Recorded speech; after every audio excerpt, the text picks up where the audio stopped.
It is wrong to say that if some community is large in number, they are in majority. In fact, the definition of the majority has taken a different shape and aspect in today's world. In this video, we will discuss the Indian religious identity crises going on and its implication for the generation to come. You are listening to the artificial intelligence representative of Ram Rutangwala.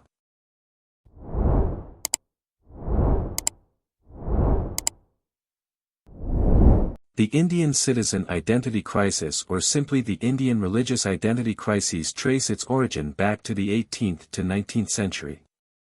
From then the religious identity from one religion to another has been going on.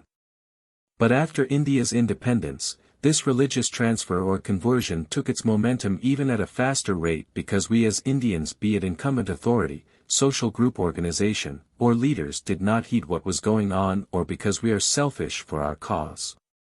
For example, I only care about my life and my own progress. Similarly, others care about their own position in career, money, etc.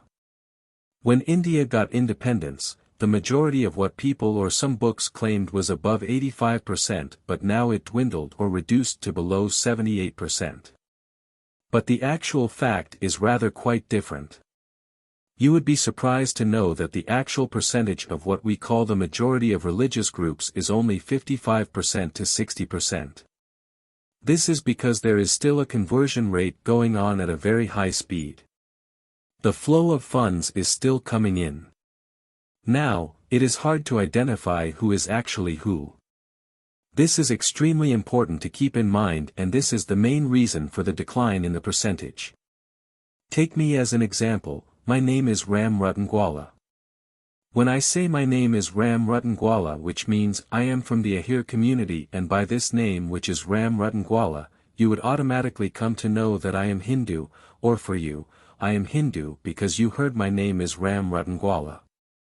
But, I may be from a different religion.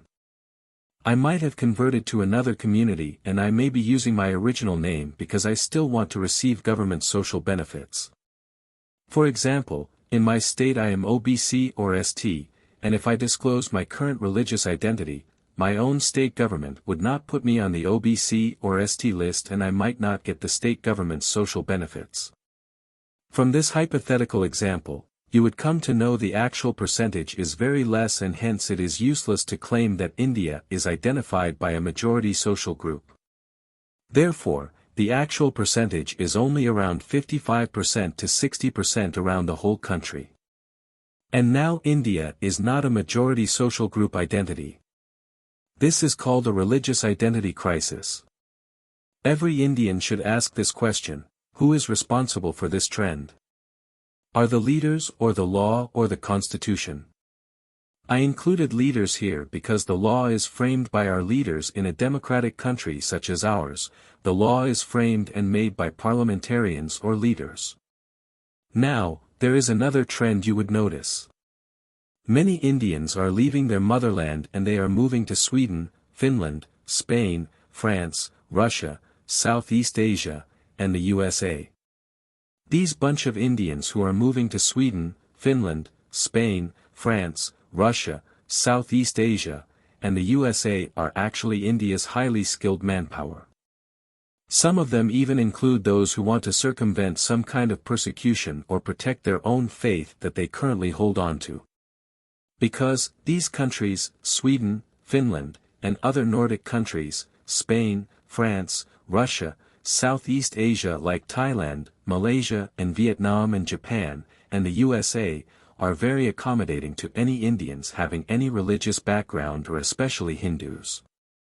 In fact, there are many foreign native Hindus by blood or original inhabitants in these countries who are Hindus, and they accept the Hindus or any Indians from any religious background. This emigration is also a factor in the decline in the majority percentage. You will see some percentage of Indians going to the Middle East as well, which offer a very conducive environment to settle. But, what display is very noticeable is that whosoever Indians go to Sweden, Finland, Spain, France, Russia, Southeast Asia, and the USA are highly qualified computer engineers and technologists, doctors, educationists, and so on, but the ones who go to the Middle East countries mostly constitute people who are engaged in the construction sector. Identity crises will keep happening from conversion with the help of monetary lure or temptation, persecution, marriage and emigration to other countries to protect the own faith, selfishness, loopholes in our systems, ignorance, and so on. The question is, how can we stop this religious identity crisis in India?